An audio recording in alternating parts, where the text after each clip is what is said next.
Quality study अकॅडमीमध्ये तुमच्या सर्वांचं स्वागत आहे. विद्यार्थी मित्रांनो, आज आपण साप्ताहिक चालू घडामोडीची रिव्हिजन पाहणार आहोत. ही रिव्हिजन 12 जानेवारी ते 18 जानेवारी या दरम्यान आपण जे चालू घडामोडीचे लेक्चर घेतलेलं आहे तिथले आपण साप्ताहिक चालू घडामोडी पाहणार आहोत.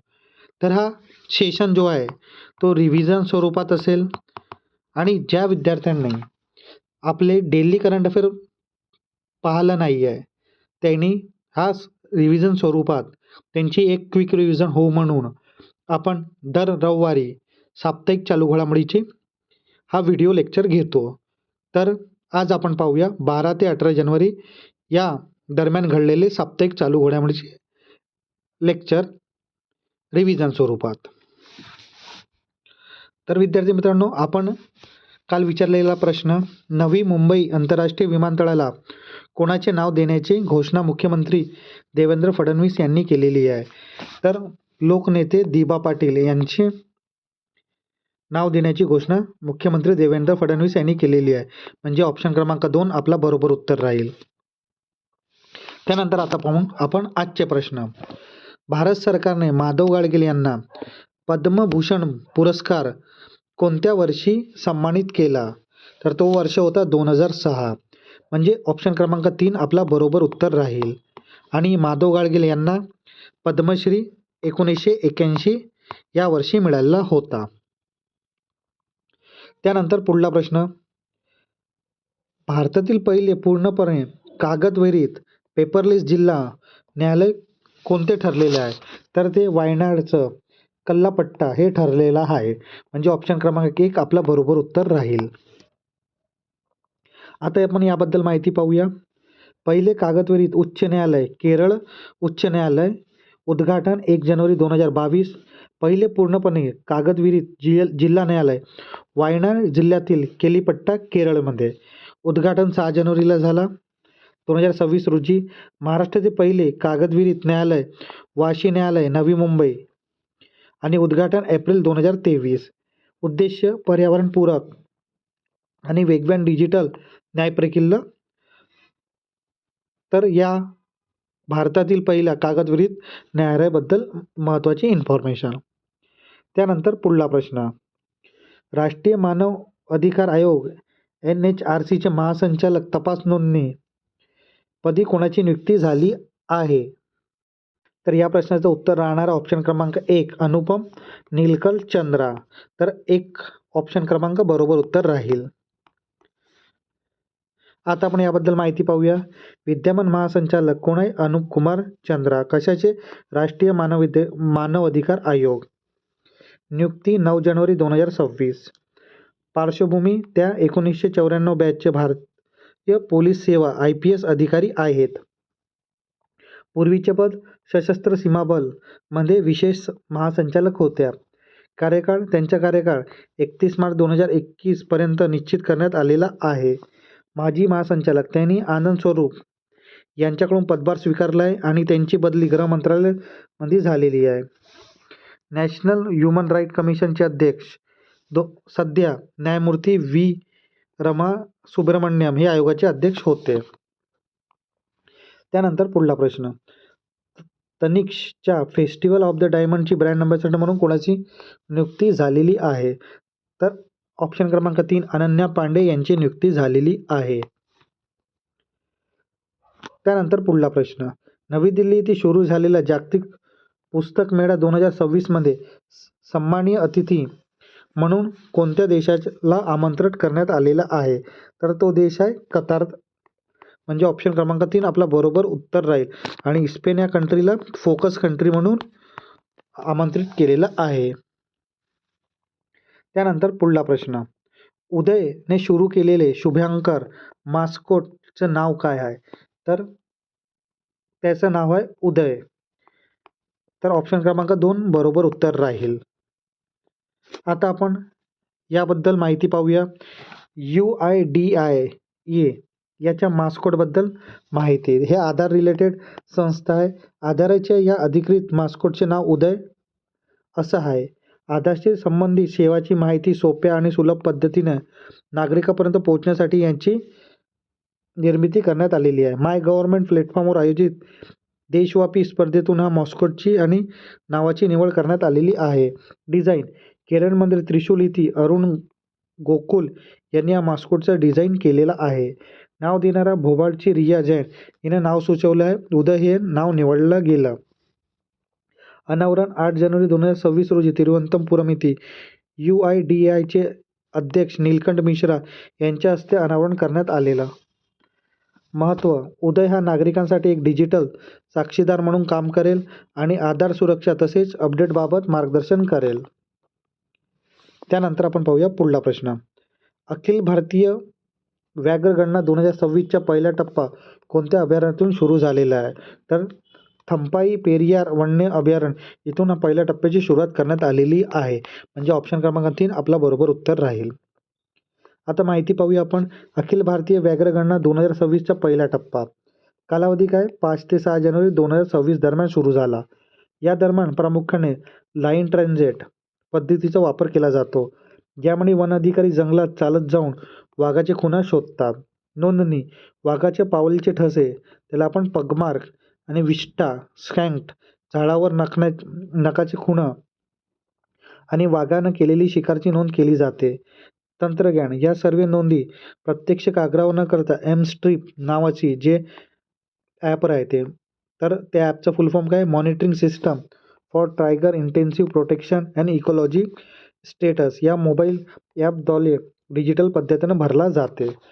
तर ही महत्त्वाची माहिती याबद्दल आहे विद्यार्थी मित्रांनो, जो अखिल भारतीय व्याघ्रगणना 2026मध्ये सुरू झाली त्याबद्दल. त्यानंतर पुढला प्रश्न. संयुक्त राष्ट्राने UN 2026चे हे वर्ष खालीलपैकी काय म्हणून घोषित केलेले आहेत? तर त्यांनी आंतरराष्ट्रीय रेजिडेंट्स अँड पशुधन वर्ष म्हणून घोषित केलेले आहे. म्हणजे ऑप्शन क्रमांक 2 आपला बरोबर उत्तर राहील. आता आपण याबद्दल माहिती पाहूया. आंतरराष्ट्रीय महिला शेतकरी वर्ष शेती आणि अन्नधान्य उत्पादनाला महिलांची महत्त्वाची भूमिका ओळख देण्यासाठी व त्याच्या समस्या सोडवण्यासाठी. आंतरराष्ट्रीय कुरण आणि मेंढपालन वर्ष जगातली गवताळ प्रदेश कुरणाचे जतन करणे आणि त्यावर अवलंबून असलेले मेंढपालांच्या हक्काचे संरक्षण करणे. आंतरराष्ट्रीय शाश्वत आणि लवचिक पर्यटन वर्ष पर्यावरणाचे नुकसान न करता पर्यटनाला विकास करण्यावर भर देण्यासाठी. शाश्वत विकासासाठी आंतरराष्ट्रीय स्वयंसेवक वर्ष जगातली विकास उद्दिष्ट साध्य करण्यासाठी स्वयंसेवकांना योगदान अधोरेखित करण्यासाठी. तर ही महत्त्वाचे वर्ष 2026चे आहेत संयुक्त राष्ट्रचे. त्यानंतर पुढला प्रश्न. केंद्र सरकारने नुकतंच कोणत्या राज्यातील नागोरी अश्वगंधा या औषधीला वनस्पतीला GI टॅग भौगोलिक संकेत दिलेला आहे? तर ऑप्शन क्रमांक 3 राजस्थान आपला बरोबर उत्तर राहणार आहे. त्यानंतर पुढला प्रश्न. Top cities for women in India 2025च्या अहवालानुसार महिलांसाठी राहण्यासाठी आणि कार्यासाठी मुंबई शहराला देशात कितवा क्रमांक लागतो? तर मुंबईचा 5वा क्रमांक लागतो. म्हणजे ऑप्शन क्रमांक 2 आपला बरोबर उत्तर राहील विद्यार्थी मित्रांनो. आणि जो पुणे आहे त्याचा क्रमांक 3रा लागतो. तर हे पण लक्षात ठेवा, पुण्याचा क्रमांक 3रा लागतो आणि मुंबईचा 5वा. त्यानंतर पुढला प्रश्न. भारतात दरवर्षी 12 जानेवारी हा दिवस कोणता दिन म्हणून साजरा केला जातो? तर भारतात राष्ट्रीय युवा दिन म्हणून साजरा करण्यात येतो. तर म्हणजे ऑप्शन क्रमांक 2 आपला बरोबर उत्तर राहील. आपण याबद्दल माहिती पाहूया. कारण की विद्यार्थी मित्रांनो, तुम्हाला माहीत आहे नुकतीच कंबाईन ग्रुप बीची जी एक्झाम 4 जानेवारीला झाली तिथे संगीत दिवस, वर्ल्ड संगीत दिवस म्हणजे जागतिक संगीत दिवसबद्दल प्रश्न विचारण्यात गेलेला होता. तर तुम्ही हे दिवस लक्षात ठेवा. हे एक्झाम पॉईंट ऑफने खूप महत्त्वाचे दिवस आहेत. तर 12 जानेवारीला राष्ट्रीय युवा दिवस कोणाची जयंतीनिमित्त? स्वामी विवेकानंद यांच्या जयंतीनिमित्त. सुरुवात 1985 या वर्षापासून भारत सरकारने अधिकृत सुरुवात केली. उद्देश तरुणांना स्वामीजींच्या विचारातून प्रेरणा देणे आणि राष्ट्रनिर्मितीसाठी प्रोत्साहन करणे. महत्त्व स्वामी विवेकानंद हे तरुणाचे प्रेरणास्थान मानले जातात म्हणून त्यांचा वाढदिवस युवा दिन म्हणून साजरा होतो. घोषवाक्य उठा, जागे व्हा आणि ध्येय प्राप्त होईपर्यंत थांबू नका. उपक्रम देशभरात शाळा आणि महाविद्यालयामध्ये भाषणे, चर्चासत्र आणि योगासनाचे कार्यक्रम आयोजित केले जातात. तर ही महत्त्वाची माहिती राष्ट्रीय युवा दिवसबद्दल. त्यानंतर पुढला प्रश्न, डीप टेक स्टार्टअप धोरण 2025-26 जाहीर करण्यात आलं ते भारताचं पहिलं राज्य कोणतं? तर तमिळनाडू राज्य, म्हणजे ऑप्शन क्रमांक 3 आपला बरोबर उत्तर राहील. त्याने डीप टेक स्टार्टअप धोरण जाहीर करणारं पहिलं राज्य ठरलेलं आहे भारताचं. आता आपण याबद्दल माहिती पाहूया. तमिळनाडूच्या धोरणाबद्दल माहिती. पहिले राज्य तमिळनाडू हे स्वतंत्र डीप टेक धोरण लागू करणारं भारताचं पहिलं राज्य ठरलेलं आहे. उद्घाटन जानेवारी 2026 मध्ये उजेमिन तंत्रज्ञान परिषदेदरम्यान या धोरणाचं अनावरण मुख्यमंत्री एम के स्टॅलिन यांनी केलं. 100 कोटी रुपयांची समर्पित निधी डीप टेक स्टार्टअप नंतर पाठिंबा देण्यासाठी बाजूला ठेवण्यात आलेला आहे. मुख्य उद्दिष्ट प्रयोगशाळांमधले वैज्ञानिक संशोधनाचे व्यावसायिक उत्पादनामध्ये रूपांतरण करणे आणि राज्यातील डीप टेक क्षेत्राचे जागतिक केंद्र म्हणून प्रस्थापित करणे. केंद्रित कृत्रिम बुद्धिमत्ता, AI, रोबोटिक्स, बायोटेक्नॉलॉजी, सेमीकंडक्टर आणि स्पेस टेक यासारख्या उच्च तंत्रज्ञानाच्या क्षेत्रावर या धोरणावर भर देणार आहेत. तर ही महत्त्वाची माहिती डीप टेक स्टार्टअप बद्दल. त्यानंतर पुढला प्रश्न, स्वदेशी बनावटचे LRSHM हे हायपरसोनिक ग्लाइड क्षेपणास्त्र कोणी विकसित केलेली आहे? तर ते DRDOनं विकसित केलेली आहे, म्हणजे ऑप्शन क्रमांक 3 आपला बरोबर उत्तर राहील. त्यानंतर आपण पाहूया पुढला प्रश्न, वाघाच्या अधिवासाचे संरक्षण व निरीक्षण करण्यासाठी NTCAने कोणते ॲप सुरू केलेलं आहे? तर NTCAनं ॲप सुरू केलेलं आहे M-Strips नावाचं ॲप सुरू केलेलं आहे, म्हणजे ऑप्शन क्रमांक 2 बरोबर उत्तर राहील. NTCAचा फुल फॉर्म काय? नॅशनल टायगर कन्झर्वेटिव्ह ऑथॉरिटी हे NTCAचा फुल फॉर्म आहे. आता आपण याबद्दल माहिती पाहूया. अखिल भारतीय व्याघ्र गणना 2026च्या पहिल्या टप्प्याची सुरू झालेली आहे. 5 ते 6 जानेवारी 2026 दरम्यान सुरू झालेली आहे. या टप्प्यात प्रमुखपणे लाईन ट्रान्झिट पद्धतीचा वापर केला जातो, ज्यामध्ये वन कर्मचारी जंगलात चालत जाऊन वाघाचे खुणा शोधतात. वाघाचे पावले, ठसे, पलकमार्क आणि विष्ठा, स्कॅट, झाडावर नाकाचं खूण आणि वाघाने केलेले शिकारीची नोंद केली जाते. तंत्रज्ञान, या सर्व नोंदी प्रत्यक्ष कागदावर न करता M-Strip monitoring system for tiger intensive protection ecological status या मोबाईल ॲपमध्ये डिजिटल पद्धतीने भरला जाते. त्यानंतर आपण पाहूया विद्यार्थी मित्रांनो पुढला प्रश्न, जागतिक आर्थिक परिस्थिती आणि संभाव्यता 2026 WESP हा अहवाल कोणत्या संस्थेने प्रसिद्ध केला आहे? तर ती संस्थेचे नाव आहे UNDCA. तर ऑप्शन क्रमांक 3 आपला बरोबर उत्तर राहील. आता आपण याबद्दल माहिती पाहूया. संयुक्त राष्ट्र आर्थिक सामाजिक व्यवहार विभागाने UNDCA जानेवारी 2026 मध्ये world economic situation and prospect WEPSP 2026 हा अहवाल सादर केला.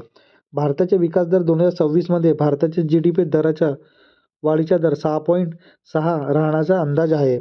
सर्वात वेगवान अर्थव्यवस्था, भारतात जगातली सर्वात वेगवान वाढणारी प्रमुख अर्थव्यवस्था म्हणून आपले स्थान कायम राखलेले आहे. जागतिक वाढ 2026 मध्ये संपूर्ण जगात आर्थिक विकास दर 2.7 पर्यंत मंदावण्याची शक्यता आहे. विकासाचे कारण, भारतातील मजबूत देशांतर्गत मागणी, वाढता उपभोग आणि पायाभूत सुविधांवर सरकार गुंतवणूक आणि विकासाचा प्रमुख चालक आहे. पुढला अंदाज, 2027 मध्ये भारताची आर्थिक विकास दर पुन्हा 6.7 एवढ्या टक्केपर्यंत पोहोचण्याची शक्यता आहे. जागतिक आव्हान, भू-राजकीय तणाव, हवामान बदलाचे संकट आणि अनेक देशांवरील कर्जाचा वाढता बोजा हा जागतिक अर्थव्यवस्थेपुढे मोठे आव्हान आहेत. त्यानंतर पाहूया आपण पुढला प्रश्न विद्यार्थी मित्रांनो, भारतातील पहिला जैव आनंदी जिल्हा बायो हॅपी डिस्ट्रिक्ट कुठे विकसित केला जात आहे? तर ते अरुणाचल प्रदेशमध्ये विकसित केला जात आहे, म्हणजे ऑप्शन क्रमांक 2 आपला बरोबर उत्तर राहील. आता आपण याबद्दल माहिती पाहूया विद्यार्थी मित्रांनो. अरुणाचल प्रदेशच्या की पैनियार हा जिल्हा भारतातील पहिला बायो हॅपी जिल्हा म्हणून घोषित करण्यात आलेला आहे. जिल्हा आणि राज्य, अरुणाचल प्रदेशाची नवनिर्मित के पनियार हा असा मान मिळवणारा पहिला जिल्हा आहे. संकल्पना, बायो हॅपीनेस ही संकल्पना प्रामुख्याने कृषी शास्त्रज्ञ डॉक्टर एम एस स्वामीनाथन यांनी मांडली होती. उद्देश जैवविविधतेचे रक्षण करणं, निसर्गाचा वापर करून स्थानिक लोकांचे आरोग्य, पोषण आणि आर्थिक उत्पन्न वाढवणं. सहयोग हा प्रकल्प M S Swaminathan research foundation आणि जिल्हा प्रशासनाच्या संयुक्त प्रयत्नाने राबवला जात आहे. वैशिष्ट्य केवळ GDP वाढवण्यापेक्षा लोकांचे सुख, हॅपीनेस आणि पर्यावरणाचे संतुलन राखण्यात अधिक भर दिला जातो. उपक्रम स्थानिक संसाधनांचे जतन करून शाश्वत शेती आणि पर्यावरणपूरक रोजगाराची संधी निर्माण केली जात आहेत. आता पुढला प्रश्न विद्यार्थी मित्रांनो, आशा वन ही कर्करोग तपासणी मोबाईल युनिट सेवा कोणत्या राज्यात सुरू करण्यात आलेली आहे? तर त्या राज्याचे नाव आहे ऑप्शन क्रमांक 3 गुजरात या राज्यात सुरू करण्यात आलेली आहे. त्यानंतर पुढला प्रश्न, अणुऊर्जा नियामक मंडळ AERBचे नवीन अध्यक्ष म्हणून कोणाची नियुक्ती करण्यात आलेली आहे? तर AK बालसुब्रमण्यम यांची नियुक्ती करण्यात आलेली आहे. म्हणजे ऑप्शन क्रमांक 2 बरोबर उत्तर राहील. आता AERB बद्दल, भारतीय अणुऊर्जा नियामक मंडळ 15 नोव्हेंबर 1983, मुख्यालय नियामक भवन मुंबई, अध्यक्ष AK बालसुब्रमण्यम, कार्यभार स्वीकारली तारीख 1 जानेवारी 2026. मुख्य उद्देश अणुऊर्जेचा वापर करताना नागरिकांना आणि पर्यावरणाची सुरक्षा खात्री करणं. प्रमुख जबाबदारी अणुभट्ट्या, रुग्णालयाची क्षय किरण आणि किरणोत्सर्ग उपकरणासाठी सुरक्षेचे मानके निश्चित करणं व परवाने देणे. कायदेशीर अधिकार, हे मंडळ अणुऊर्जा कायदा 1962 अंतर्गत आपले नियामक कार्य पार पाडते. तपासणी, प्रकल्पाचे नियम, सुरक्षा तपासणी करणे आणि नियम मोडल्यास कारवाई करण्याचा अधिकार या मंडळाला आहे. त्यानंतर आपण पाहूया पुढला प्रश्न, अलीकडे सुरू झालेले शाईन योजना ही कोणत्या संस्थेचा उपक्रम आहे? तर ही भारतीय मानक ब्युरो म्हणजे BIS. तर ऑप्शन क्रमांक 4 आपला बरोबर उत्तर राहील. आता आपण याबद्दल माहिती पाहूया. शाईन योजना BIS द्वारा महिला सक्षमीकरणासाठी सुरू केलेली योजना आहे. आता शाईनचे फुल फॉर्म काय? Standard help inform and neutral empowerment woman shine. संस्था भारत मानक ब्युरो म्हणजे BIS ब्युरो ऑफ स्टँडर्ड. सुरुवात जानेवारी 2026 मध्ये 79व्या BIS स्थापना दिवस निमित्त घोषणा. मुख्य उद्देश महिलांना गुणवत्ता मानके आणि सुरक्षा नियमाबद्दल शिक्षित आणि जागरूक करणं. कार्यपद्धती महिला स्वयंगटात SHG आणि ग्रामपंचायत त्या माध्यमातून प्रशिक्षण देणे. फायदा महिलांना उत्पादनांना गुणवत्ता ओळखण्यास सक्षम करून त्याचे ग्राहक संरक्षण आणि सक्षमीकरण करणे. व्याप्ती देशभरातील ग्रामीण आणि शहरी भागातील महिलांपर्यंत मानकाचा प्रसार करणे. त्यानंतर पुढला प्रश्न, अलीकडे कोणत्या देशाने राष्ट्रीय अध्यक्षाने ग्रीनलँडवर दावा केल्यामुळे हे चर्चेत आलेले होतं? तर ते अमेरिकाचे राष्ट्रपती डोनाल्ड ट्रम्प हे आहेत. तर ऑप्शन क्रमांक 3 आपला बरोबर उत्तर राहील. त्यानंतर पुढला प्रश्न विद्यार्थी मित्रांनो, ग्रीनलँडचे एकूण क्षेत्रफळ सुमारे किती चौरस किमी आहे? तर ऑप्शन क्रमांक 2 21 लाख चौरस किमी आहे. तर ऑप्शन क्रमांक 2 आपला बरोबर उत्तर राहील. ग्रीनलँड चर्चेचा विषय का बरं ठरलेला आहे? डोनाल्ड ट्रम्प यांनी ग्रीनलँडवर दावा. ग्रीनलँड हा डेन्मार्क देशाचा भाग आहे.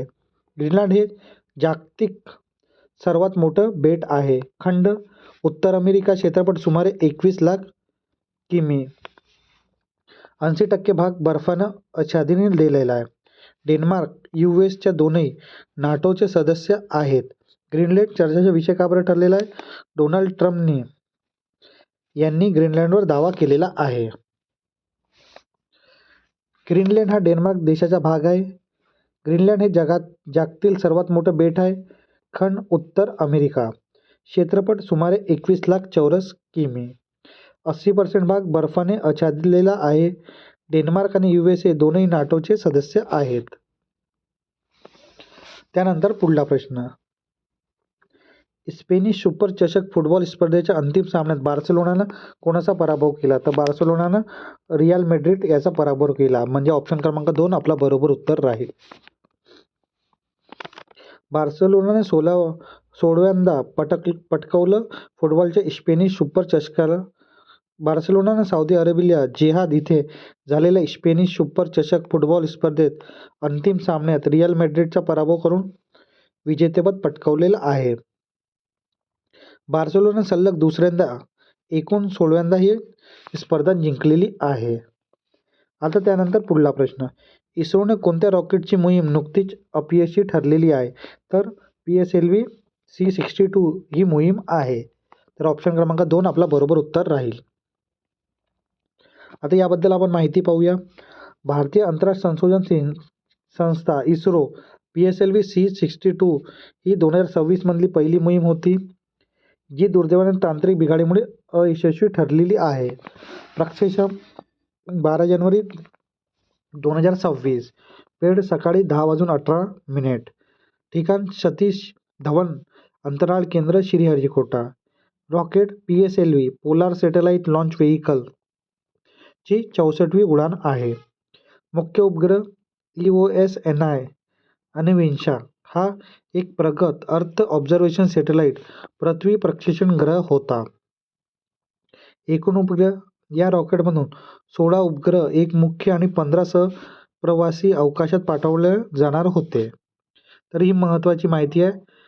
हा जो मिशन होता PSLV C62 बद्दल. त्यानंतर पुढला प्रश्न, जगातली सर्वात उंच हरित हायड्रोजन मायक्रो ग्रिड प्रकल्प कुठे सुरू करण्यात आलेली आहे? तर ते ऑप्शन क्रमांक 3 चुशूल लडाख इथे सुरू करण्यात आलेली आहे. स्थळ चुशूल लडाख जगातली सर्वात 14,500 फूट उंचीवर. विकास NTPC आणि भारतीय लष्कर. क्षमता 3.7 मेगावॅट सौर हायड्रोजन प्रकल्प आहे. विशेषतः उणे 30 ते -40 अंश सेल्सिअस पर्यंत तापमान कार्यक्षम राहणार आहे. उद्देश दुर्गम भागातील सैनिकांना 24 तास स्वच्छ वीज पुरवणं व डिझेल अवलंबित कमी करणं. तर त्यानंतर पाहूया पुढला प्रश्न, Khelo India beach game KIBG 2026च्या पदक तालिकेत कोणत्या राज्याने अव्वल स्थान पटकावले आहे? तर तो राज्य आहे ऑप्शन क्रमांक 4 कर्नाटक या राज्याने. तर खेलो इंडिया बीच गेम 2026 पदक तालिका. विजेता कर्नाटक राज्य. आयोजक स्थळ घोगला बीच द्वीप. पदक संख्या कर्नाटकाने एकूण 11 पदक, 3 स्वर्ण, 2 रौप्य, 6 कांस्य जिंकलेली आहे. मुख्य कारण कर्नाटकाने खुल्या पाण्यातील पोहण्यात ओपन वॉटर स्विमिंग मध्ये सर्व स्वर्ण पदक जिंकलेली आहे. सहभाग 30 राज्य केंद्रशासित प्रदेशात 1100हून अधिक खेळाडू सहभागी झालेले होते. त्यानंतर पुढला प्रश्न, राष्ट्रपती द्रौपदी मुर्मू यांच्या जीवनावर आधारित एग्रो सरुलो विकासन चिन्हा कमलम द्रौपदी मुर्मू या पुस्तकाचे लेखक कोण आहे? तर या पुस्तकाचे लेखक आहे ऑप्शन क्रमांक 2 यालगड्डा लक्ष्मी प्रसाद. तर 2 उत्तर आपला बरोबर राहणार आहे. त्यानंतर पाहूया आपण पुढला प्रश्न, नळद्वारे थेट पिण्यायोग्य पाणी ड्रिंक फ्रॉम द टॅप उपलब्ध करून देणारा भारतातील पहिला शहर कोणतं ठरलेलं आहे? तर पहिला शहर ठरलेलं आहे पुरी, ओडिशा. म्हणजे ऑप्शन क्रमांक 3 आपला बरोबर उत्तर राहील. त्यानंतर पुढला प्रश्न, रॉयल ॲस्ट्रॉनॉमिकल सोसायटी RAS सुवर्णपदक जाहीर झालेले प्राध्यापक श्रीनिवास कुलकर्णी हे कोणत्या क्षेत्राशी संबंधित आहेत? तर ते खगोलशास्त्राशी संबंधित आहे. म्हणजे ऑप्शन क्रमांक 2 आपला बरोबर उत्तर राहील. आता आपण त्यांच्याबद्दल माहिती पाहूया आणि जो पदक त्यांना मिळाला त्याबद्दल. प्रोफेसर श्रीनिवास कुलकर्णी आणि त्यांना मिळाला RSA सुवर्ण पदकाबद्दल माहिती. मोठा सन्मान आहे. भारतीय वंशाचे ज्येष्ठ शास्त्रज्ञ प्रोफेसर श्रीनिवास कुलकर्णी यांना खगोलशास्त्राचे प्रतिष्ठित रॉयल ॲस्ट्रॉनॉमिकल सोसायटीचं सुवर्णपदक मिळालेलं आहे. दिग्गजांच्या पंगतीत तो पुरस्कार आहे जो पूर्वी अल्बर्ट आइन्स्टाईन, स्टीफन हॉकिंग आणि सुब्रमण्यम चंद्रशेखर यांना मिळाला होता. संशोधनात काय? त्यांनी टाइम डोमेन ॲस्ट्रॉनॉमी या क्षेत्रात क्रांती केलेली आहे. सोप्या भाषेत आकाशात वेगवान बदलणाऱ्या घटना, उदाहरण ताऱ्याचा स्फोट चा अभ्यास. मुख्य शोध ब्राऊन ड्वार्फ म्हणजे अयशस्वी तारे. गामा रे बर्स्ट यांच्या संशोधनात त्यांचे कार्य पायाभूत आहेत. भारताचा अभिमान. मूळचे महाराष्ट्राचे आणि IIT दिल्लीचे माजी विद्यार्थी असलेले प्रोफेसर कुलकर्णी सध्या अमेरिकेतील कलटक मध्ये कार्यरत आहेत. त्यानंतर पुढला प्रश्न. गोल्डन ग्लोब पुरस्कार जिंकणारे सर्वात तरुण सहाय्यक अभिनेता कोण ठरलेले आहे?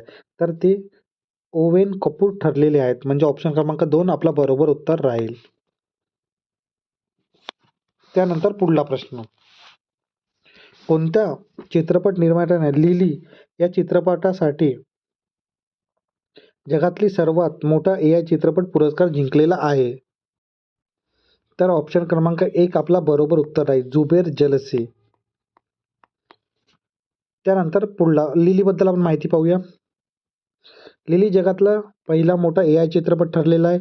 जानेवारी 2024 मध्ये दुबई येथे झालेले 1 बिलियन फॉलोअर समिटमध्ये या चित्रपटाला पहिलं पारितोषिक पटकावले.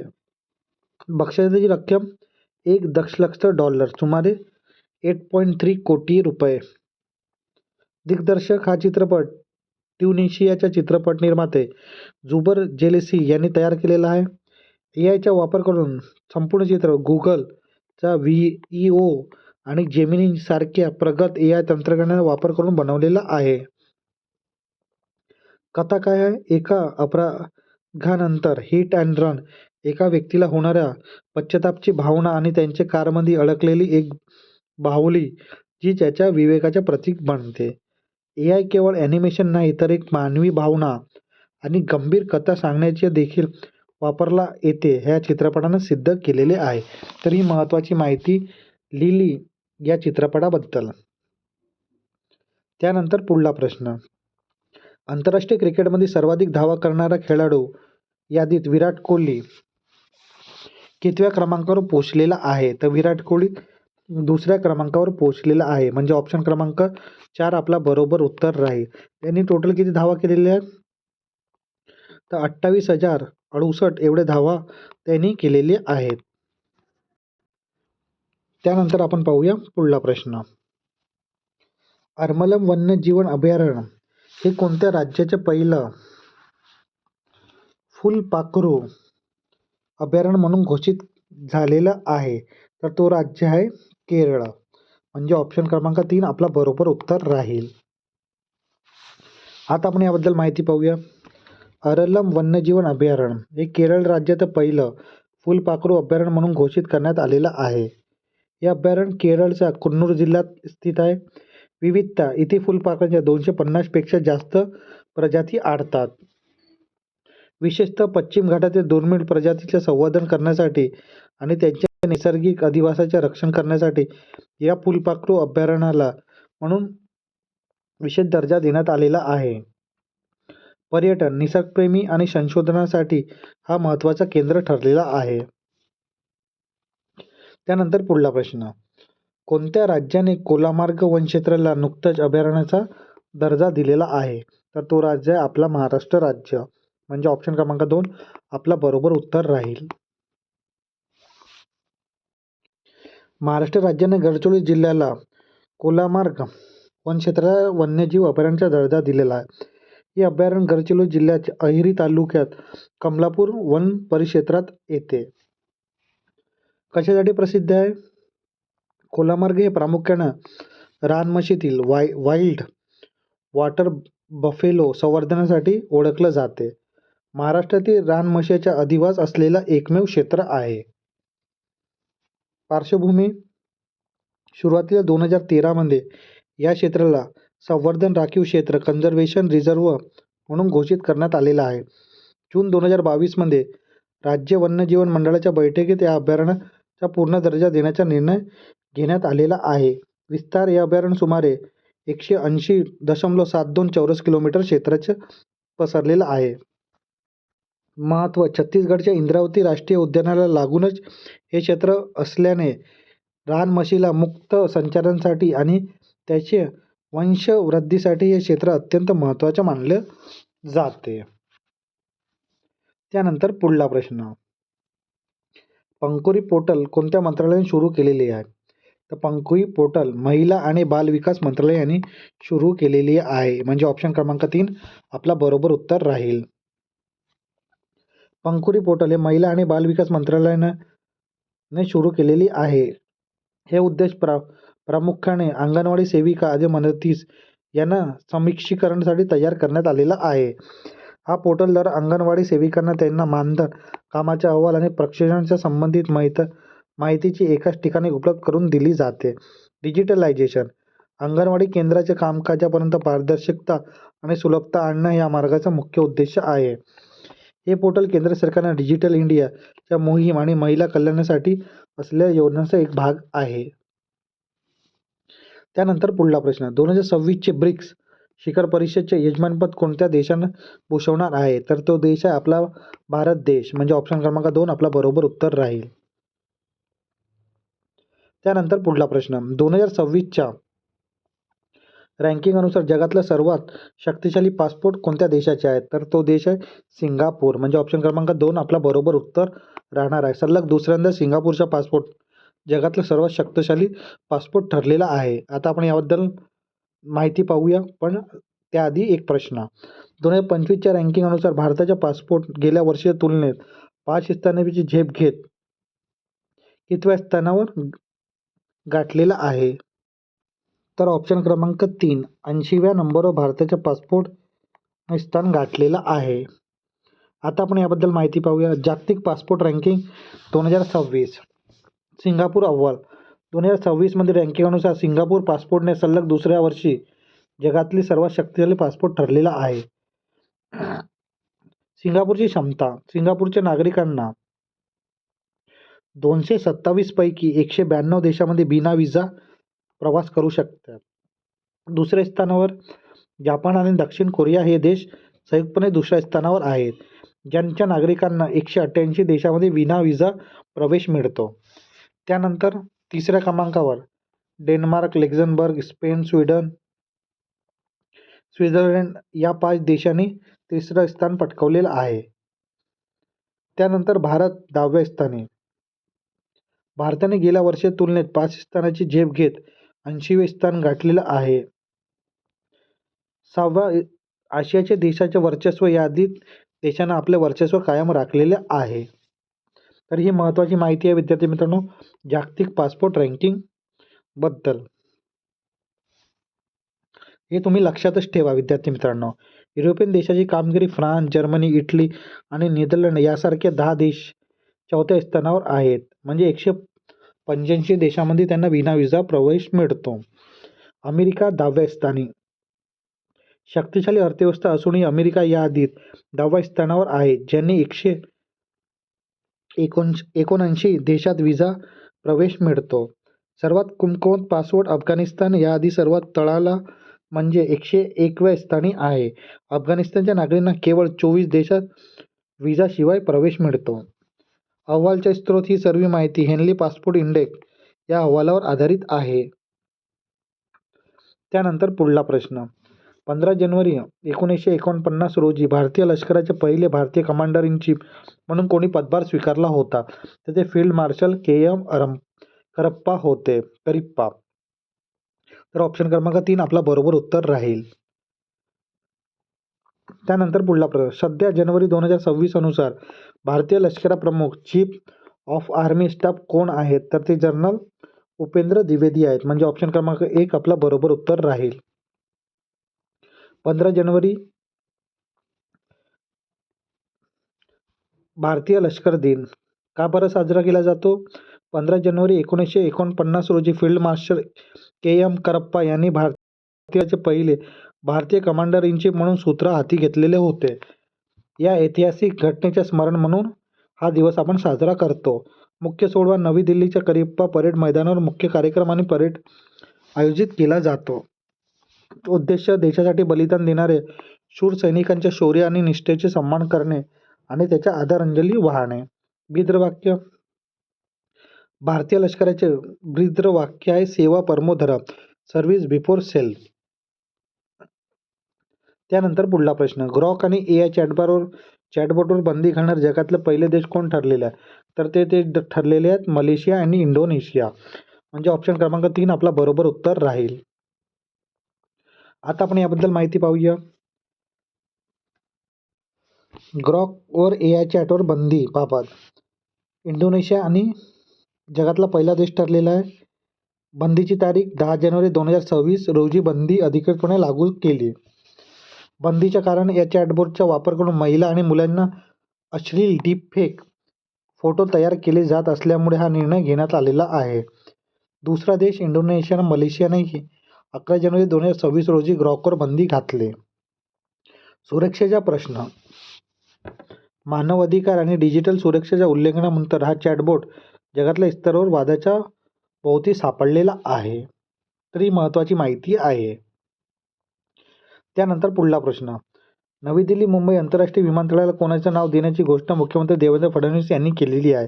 तर ते ऑप्शन क्रमांक 2 लोकनेते दिबा पाटील आहेत. तर ऑप्शन क्रमांक 2 आपलं बरोबर उत्तर राहील. विमानतळाला दिबा पाटील नाव असे देण्याची घोषणा केली. 13 जानेवारी 2026 रोजी पनवेल या सभेत अधिकृत घोषणा केली. पंतप्रधान नरेंद्र मोदी आणि केंद्र सरकार नामांकन पत्राला यापूर्वीच मंजुरी दिलेली आहे. दिबा पाटील यांनी नवी मुंबईच्या प्रकल्पग्रस्त शेतकऱ्यांना हक्कासाठी दिलेला ऐतिहासिक लढा आणि त्यांच्या योगदानाला लक्षात ठेवून हा निर्णय घेण्यात आलेला आहे. हे विमानतळ पूर्णपणे कार्यान्वित झालेलं असून जागतिक स्तरावर महत्त्वाचे विमानतळ म्हणून ओळखलं जात आहे. त्यानंतर पुढला प्रश्न,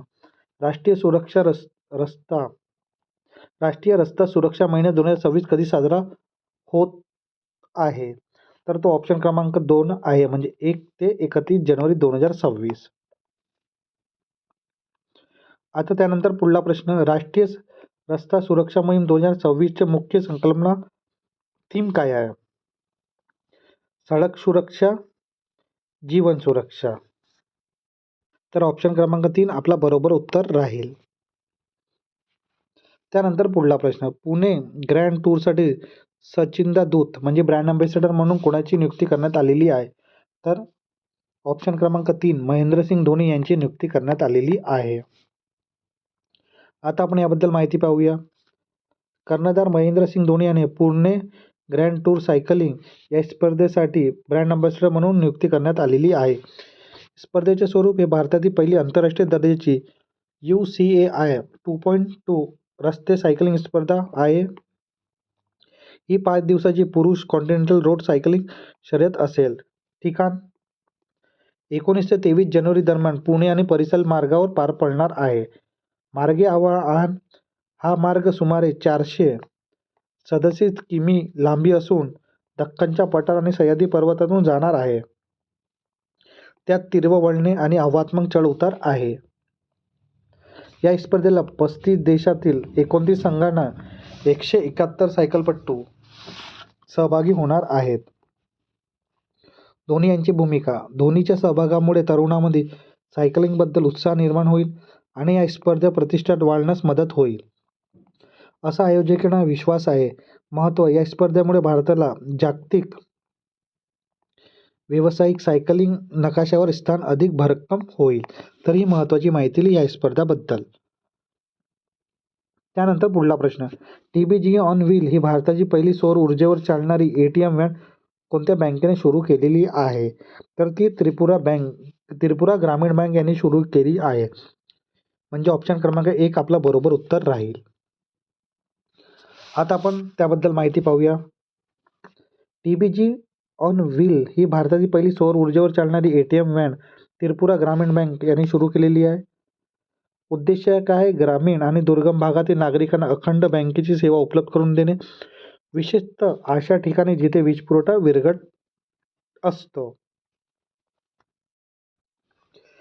पर्यावरण स्नेही ही व्हॅन 100% सौर ऊर्जेवर चालेल, ज्यामुळे इंधन आणि पारंपरिक विजेची बचत होईल.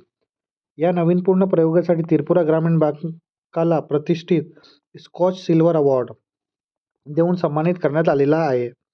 सहकार्य या प्रकल्पासाठी नाबार्ड, कडून तांत्रिक आणि आर्थिक सहकार लाभलेला आहे. सुरुवातीला ही सेवा मोजक्या ठिकाणी होती, परंतु आता त्रिपुराच्या विविध भागात अशी 3 सौर ऊर्जा ATM व्हॅन कार्यरत आहेत. तर ही महत्त्वाची माहिती आहे Tripura TGB bank on wheel या सौर ऊर्जावर चालणारी ATM व्हॅन बद्दल.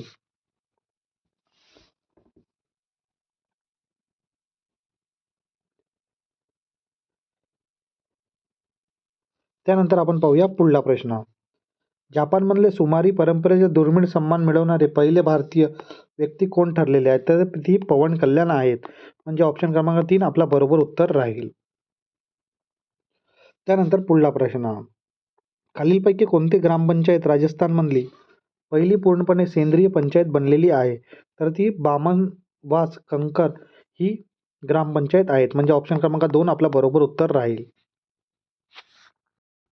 याबद्दल आपण माहिती पाहूया. राजस्थानमधली बामनस कांकड हे पूर्णपणे सेंद्रिय पंचायत सर्टिफिकेट ऑर्गॅनिक पंचायत बनलेली आहे. जानेवारी 2026 मध्ये समोर आलेल्या अहवालानुसार ही पंचायत राजस्थानमध्ये नवयुक्त कोटरी पुतळी बाहेर जिल्ह्यात येते. यात एकूण 7 वस्त्यांचा समावेश आहे. पूर्णपणे सेंद्रिय प्रमाणपत्र हे केवळ शेतीसाठी नाही तर पशुधनासाठी ॲग्रिकल्चर अँड कॅटल पूर्णपणे सेंद्रिय म्हणून प्रमाणित होणारी उत्तर पश्चिम भारताची पहिली पंचायत ठरलेली आहे. रासायनिक शेती. येथील शेतकऱ्यांना रासायनिक खते कीटकनाशकचा वापर पूर्णपणे बंद करून सेंद्रिय पद्धतीनं अवलंबून करण्याची सामूहिक शपथ घेतलेली आहे. पशुपालनावर भर. शेतीसोबतच येथील पशुपालनावर नैसर्गिक आणि आरोग्यदायी मानकानुसार केले जाते, ज्यामुळे दुग्धजन्य पदार्थांची गुणवत्ता वाढवण्यास मदत होते. संस्थांचे सहकार्य. कोरफेनी फेडरेशन ऑफ ऑर्गॅनिक सोसायटी आणि प्रोड्यूस कंपनी या संस्थेच्या तांत्रिक मार्गदर्शन आणि बाजारपेठ उपलब्ध करून देण्यासाठी मोलाची भूमिका बजावली आहे. त्यानंतर पुढला प्रश्न. 9वी आंतरराष्ट्रीय मसाला परिषद ISC 2026 फेब्रुवारी 2026 मध्ये कुठे आयोजित केली जाणार आहे? तर ती कोचीमध्ये आयोजित करण्यात जाणार आहे. तर ऑप्शन क्रमांक 1 आपला बरोबर उत्तर राहील. त्यानंतर पुढला प्रश्न.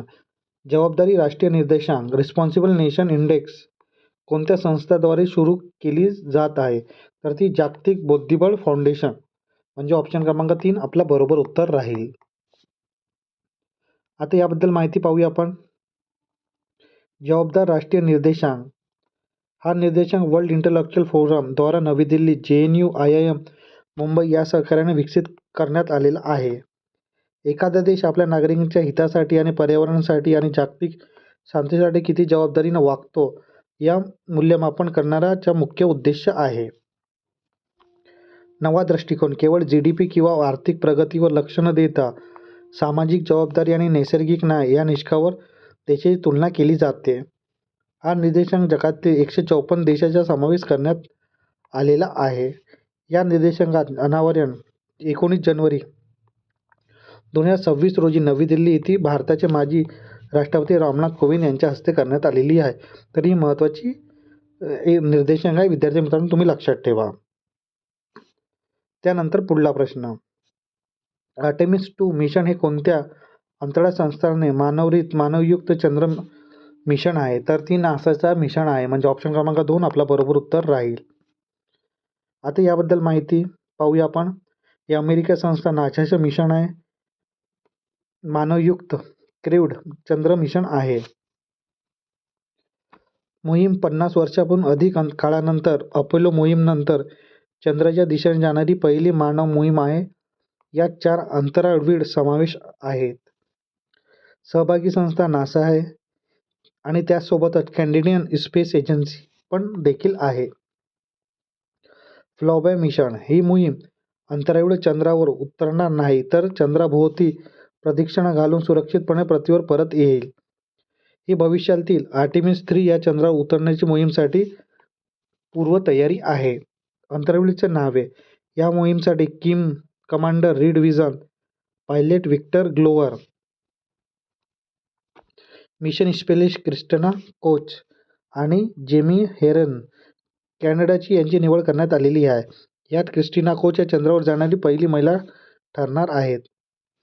प्रक्षेपणाचा वेळ. नासाने मोहीम फेब्रुवारी 2026च्या सुरुवाती तारखेला निश्चित केली असून हे यान स्पेस लॉन्च सिस्टम SLS रॉकेटद्वारे प्रक्षेपित केला जाईल. त्यानंतर पुढला प्रश्न. भारतातील राष्ट्रीय स्टार्टअप दिन दरवर्षी कोणत्या तारखेला साजरा केला जातो? तर तो 16 जानेवारीला साजरा केला जातो. म्हणजे ऑप्शन क्रमांक 3 आपला बरोबर उत्तर राहील. आता विद्यार्थी मित्रांनो, आपण आपली जी चालू घडामोडीच्या प्रश्नाची सिरीज आहे तिथे तुमच्यासाठी एक प्रश्न व्हिडिओच्या शेवटीमध्ये राहते. तर तो प्रश्न हा आजचा क्वेश्चन ऑफ द डे तुमच्यासाठी. तर आजचा प्रश्न पाहूया. ज्या विद्यार्थ्यांना हा प्रश्न येत असेल त्यांना नक्की कमेंट बॉक्समध्ये सांगा. पण ज्या विद्यार्थ्यांना याचा प्रश्न येत नसेल त्यांनी पण सांगा,